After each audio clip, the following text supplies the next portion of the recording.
Hi, it's Leanne from Scary Movie Sunday. I have already done this intro once. I seem to be doing this a lot. Maybe it's because I'm using the computer instead of my phone. This here is Archie, and he likes to run around, and he's already been running around a lot, so I may have to jump around a lot to sort of rescue him from eating something he shouldn't, or jumping from somewhere he shouldn't. Today's film is a Japanese film called Ju-On, which the movie buffs of you will know is the original Japanese version of The Grudge. Now, The Grudge actually did terrify me, I must admit. Seeing hair come out of the ceiling and, finding kids that have hanged themselves in the attic, it's not a good look. So I thought I'd give Ju-On a go. So, for those that don't know, the recap is a son murders his family and hangs himself. On a tape made as he died, a girl's voice is heard. It's Mirai, who is a victim of a mass murder and Akan's best friend. Akan is a high school, I don't know, a high school itself, or a high school child, I have no idea. Teacher, principal, I don't know. What are you doing? Just come here.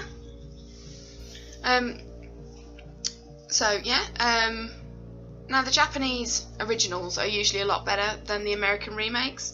Sorry, America. So I've got high hopes for this, and IMDb gives it 5.7 out of 10. I can't see an Amazon rating for it. I don't know if it's a new one or something. Hopefully it's going to be a good watch. That's if I make it through it, because I may hide a lot and just scream, so there you go. Right then, I'll see you in a bit. Bye!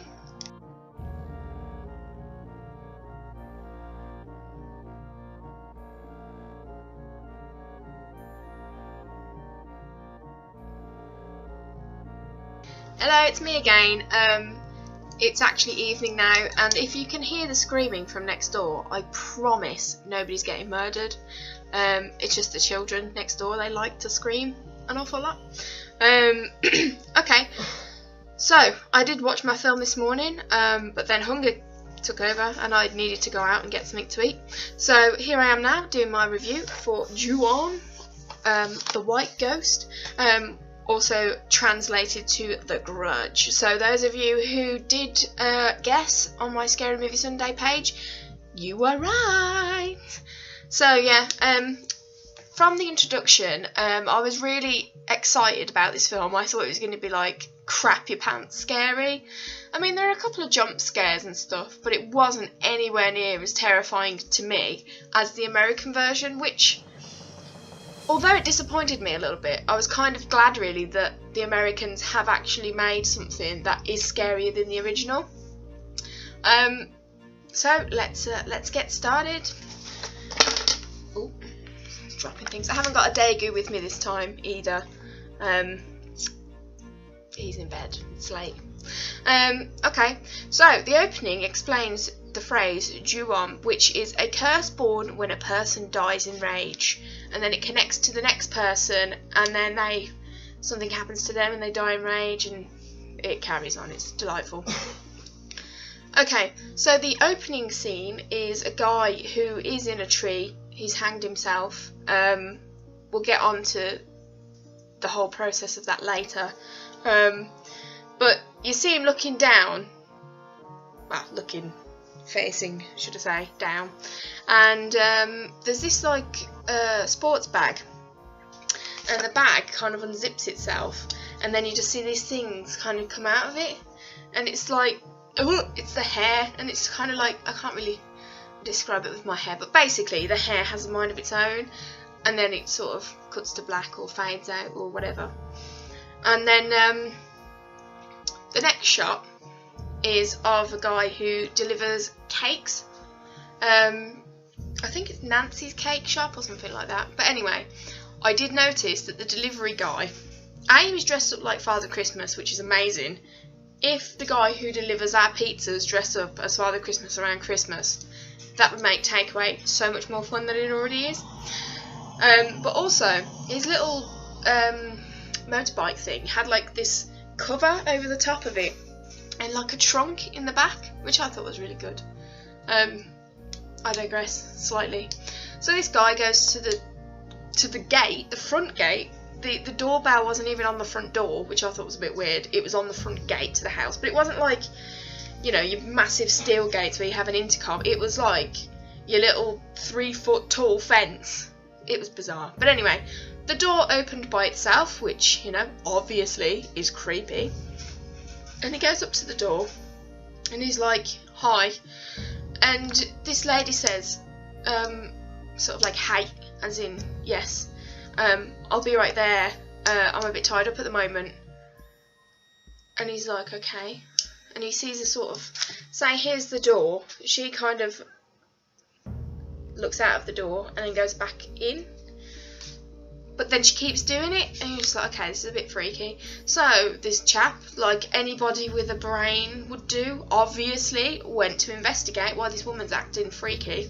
So the room she's going in and out of is the kitchen. And the kitchen is empty, and at this point I'm thinking, oh my god, something's gonna like jump out of the fridge, or he's gonna look in the sink and there's gonna be like blood in there, or you know, something. But there was nothing there. So obviously the tense feeling was a bit much then, because it's like, well, the obvious hasn't happened, so what's going to happen? So he kind of walks out of the kitchen, carries on down the hallway, and he goes to the bathroom, as you do. Just bearing in mind, this guy has just turned up at this house, and he's just walking around like he knows the place. I don't know, I'd be a bit annoyed if that was me. But anyway, he goes into the bathroom, and I have a massive thing, personally, about mirrors in films. You know, where sort of people are like this, and then they look up and then there's something there, or they open the mirror cabinet thing and then they close it and something's there, or whatever. I don't like mirrors. So anyway, the tap is running, that's why he goes to the bathroom. And he switches the tap off, and then he sort of looks up into the mirror, and there's a bath behind him with the shower curtain up, and you can see like the silhouette of the person. And obviously, once again, like anybody would do, not. He goes and he opens the curtain. Not been funny, right? I wouldn't have even got to the kitchen. I'd have just been out of there. But anyway, he looks down and everything's all melted. Like the bath is melted, and there's all like black up the side of the like the splashback, the tiles, and the soap holder thing is all melted. And you kind of think, what the frickin' hell's going on here? And then you just hear, and you just see this girl kind of shuffle past. She's only got to be like about, I don't know, 10, maybe 10 at the most, I'd say. And he just goes out to speak to her, and she just carries on walking, and she goes up the stairs, and he's just like, you know, follows her, doesn't go up the stairs, but sort of shouts her. But as he turns, then the horrible thing comes at him, and that's that. So, you know, oh, I did miss out a vital part of that. He did find out that the girl and the mother, the woman who's going in and out, were dead. So yeah, we do find out what happens to them.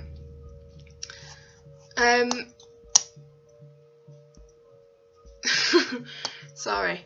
So, oh yeah, the way I described to myself the woman talking was like a human recording, because it was literally like, you know, a kind of record, or a CD skips and it repeats itself. That's what it was like. I've put this opening scene is so tense. It's daylight, and next door seem to be partying, and I am still scared. And I was very scared at this point. Oh, excuse me. Itchy nose. So yeah, I'll just reiterate my point of, you just wouldn't go in. Clearly there's murder about. Just get out. Wow, that could be like some sort of phrase, you know. There's murder about. Get out.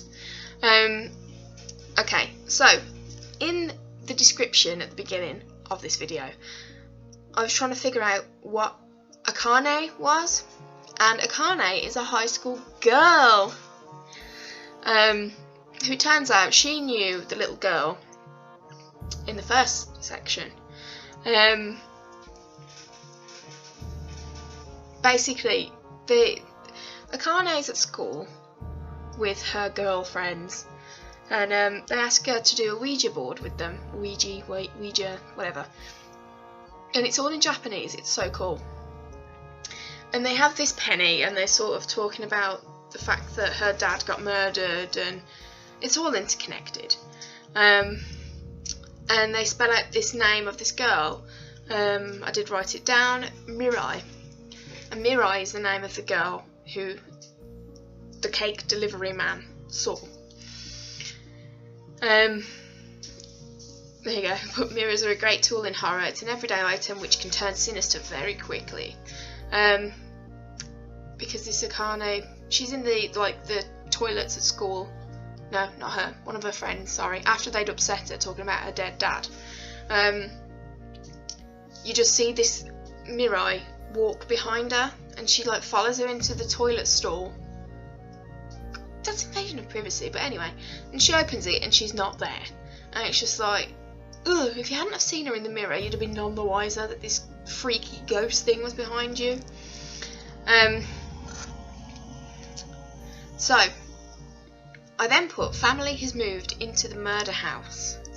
Little did I know that the family that moved into the murder house are in fact the family that got murdered. Yay! It's all good. So yeah,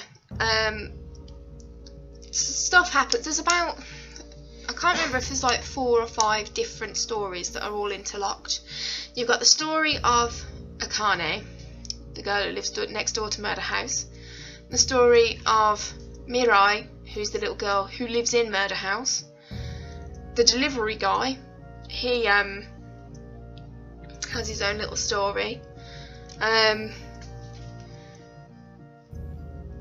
there's somebody else, I can't remember for the life of me who it was now. I think it might have just been the story of the people in the murder house. Oh, and there's some police officers as well, which have their own little story too.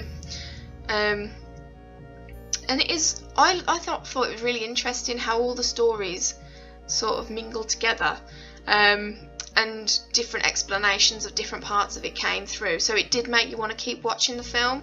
I mean, don't get me wrong, it was more a creepy factor rather than a scary factor. There is a little tiny bit of gore, I guess, in the grand scheme of things, you know, but nothing over the top really. It's not sort of, you know, a Quentin Tarantino slasher kind of blood everywhere kind of thing. If anything, instead of scary, it's more sad. There were parts of this film that made me feel so sad for like the victims, and it's hard to explain. I mean, to be honest, I didn't really understand, because from researching the film, there's actually like, I can't remember how many, but there's a few after. I think they got to like Ju-on 5 or something. I mean, I don't know how you could drag this story out that long, but they have. We find out who the ghost is. That was quite,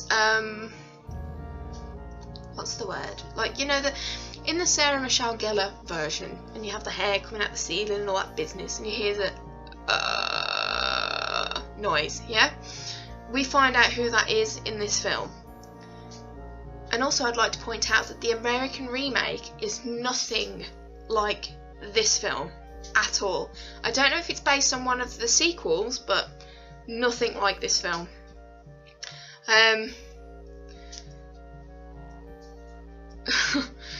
The last point that I did make whilst watching this film, and I don't know if it's just because I'm a bit of a stickler when it comes to this kind of thing, but there's a tape that's made by the chap who kills all of his family and then hangs himself, and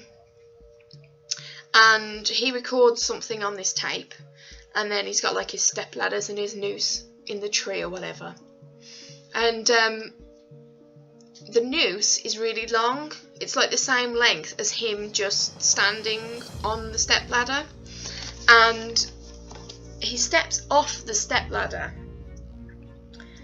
and he he just sort of stops there. He doesn't drop or anything. Now, I don't know about you, but I've seen a lot of documentaries on this kind of thing, and for him, he wouldn't have broken his neck. In the film, it looked like he died pretty much instantly, but he wouldn't have broken his neck because there was no drop, and he would have sort of strangled. It would have taken him like a good 20 minutes, but it just showed him sort of stepping off, and then it annoyed me because it's just like, that should be factual, you know.